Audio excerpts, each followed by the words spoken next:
Mari bersama-sama kita berdoa sehantarkan. Tuhan Yesus Allah yang Maha Kasih, kami bersyukur Tuhan memberikan firman pada kami, maka tuntun hati kami agar memahami kehendak firman Tuhan. Dengan sukacita menerimanya sehingga menjadi kekuatan bagi hidup kami. Biarlah Roh-Mu yang kudus menuntun kami, membuka hati kami. Berfirmanlah ya Tuhan, karena kami telah siap mendengarkan di dalam nama Tuhan Yesus Kristus. Amin.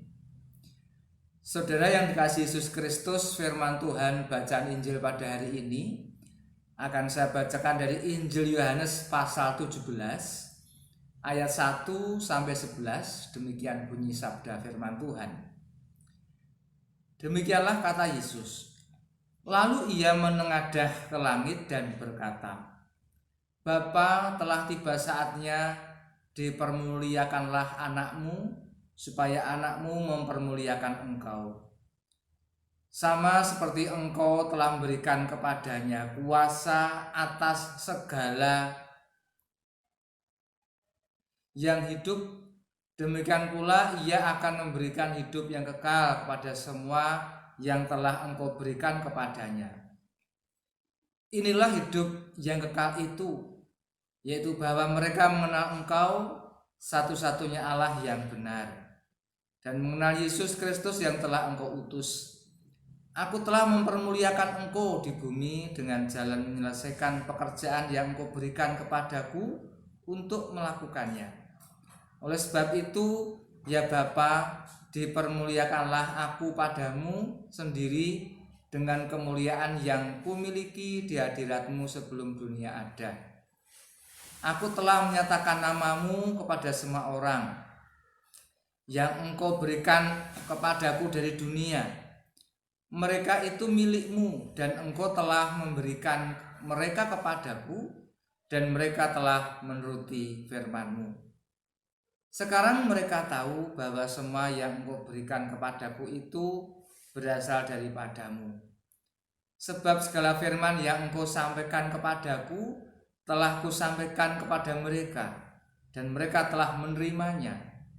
Mereka tahu benar-benar bahwa aku datang daripadamu, dan mereka percaya bahwa engkaulah yang telah mengutus aku.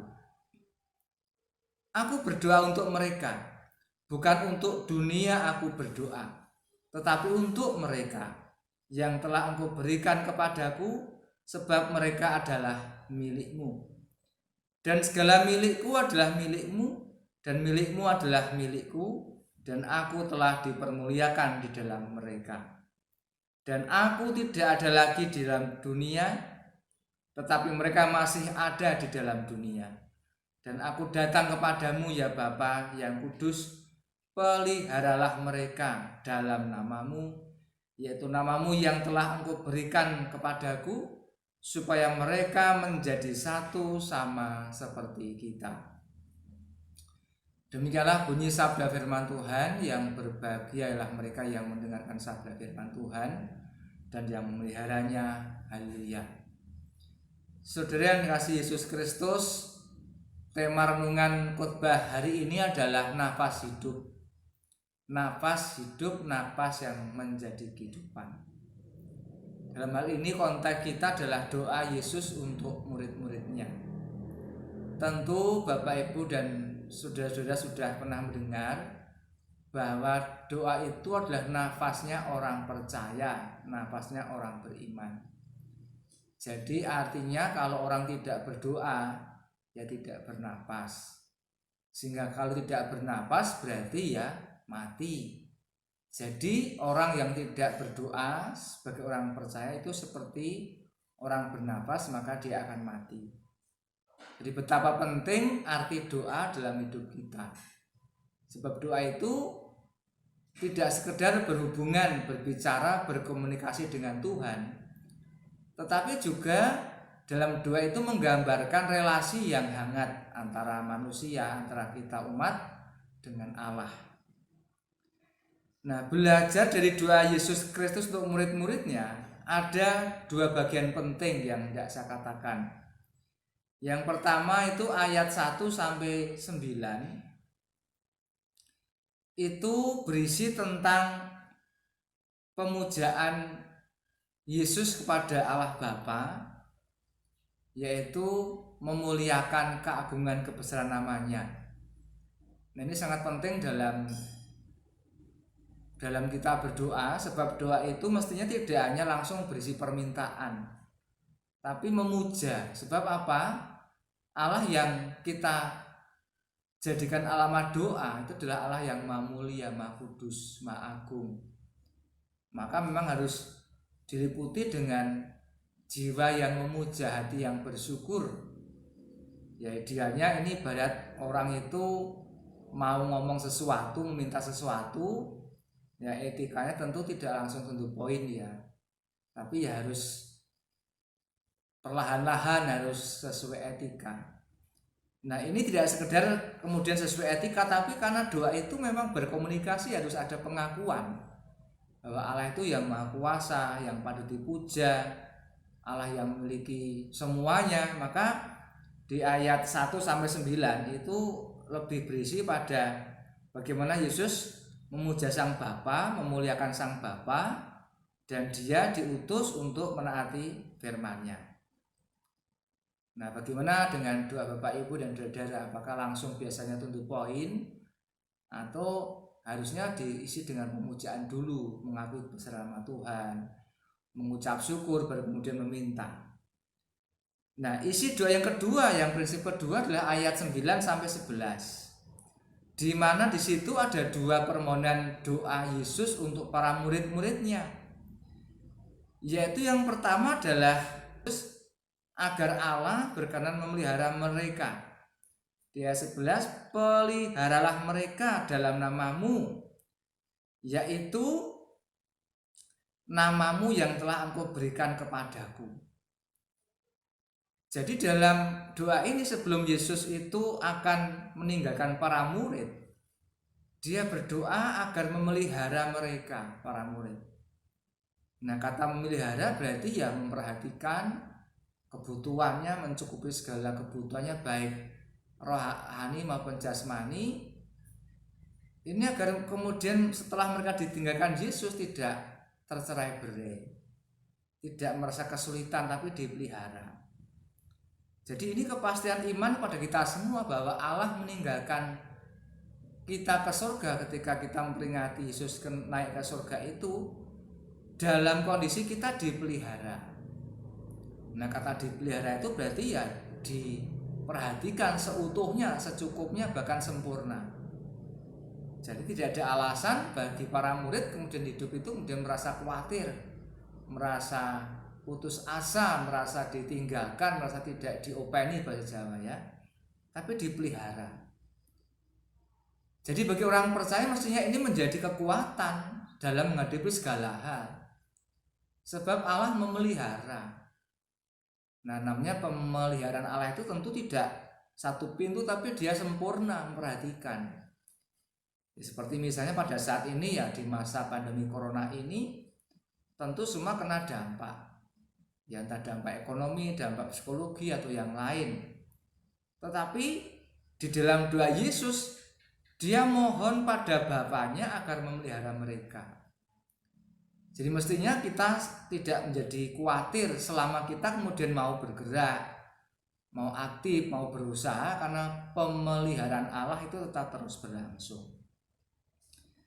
Nah, ini yang pertama, permohonan Yesus untuk para murid, doa Yesus untuk para murid-muridnya. Yang kedua, supaya mereka menjadi satu sama seperti kita. Ayat 11 bagian terakhir, menjadi satu.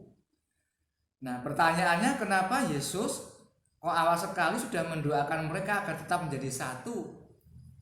Sebab Yesus sadar sebelum Yesus meninggalkan mereka naik ke surga, Yesus sudah tahu bahwa mereka akan tercerai-berai.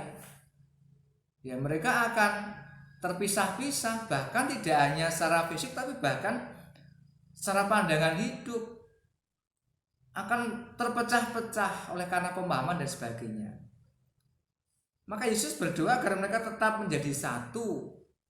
Ya, tentu satu ini pengertian satu visi. Dan terbukti betul bahwa memang setelah Yesus naik ke surga dan para murid itu ditinggalkan oleh Yesus, di Kisah Para Rasul 15 misalnya, terjadilah pertentangan, perpecahan yang pertama tentang apa? Tentang sebuah doktrin atau pandangan bahwa untuk menjadi orang Kristen percaya pada Yesus Kristus itu apakah harus disunat, harus menaati hukum Taurat Musa ketat atau tidak. Nah, ini cukup menjadikan pertentangan yang luar biasa pada jemaat mula-mula setelah para rasul itu berhasil mengembangkan, mewartakan Injil Yesus Kristus. Nah, pertentangan itu misalnya antara Petrus, kemudian Yakobus, Paulus dan Barnabas yang kemudian sama-sama menentang, terutama orang-orang yang percaya dari orang-orang yang tidak Yahudi atau orang-orang Kristen yang berasal dari bangsa non-Yahudi, bangsa Yunani misalnya. Nah, maka sejak awal sekali sudah sadar bahwa mereka itu akan terpecah belah, sehingga berdoa agar mereka menjadi satu, tetap menjadi satu. Dan rupa-rupanya memang kondisi ini berlanjut sampai tidak hanya para murid saja, tapi zaman setelah itu. Misalnya lebih tajam di dalam 1 Korintus itu disebutkan tentang perpecahan yang terjadi dalam jemaat. Sehingga ada kubu-kubunan, ya, ada kubu Paulus, Apolos, ya, sehingga terjadi pertentangan. Sampai Paulus mengatakan ya Paulus yang menanam, Apolos yang menyiram, tapi Allah yang menumbuhkan. Sampai seperti itu.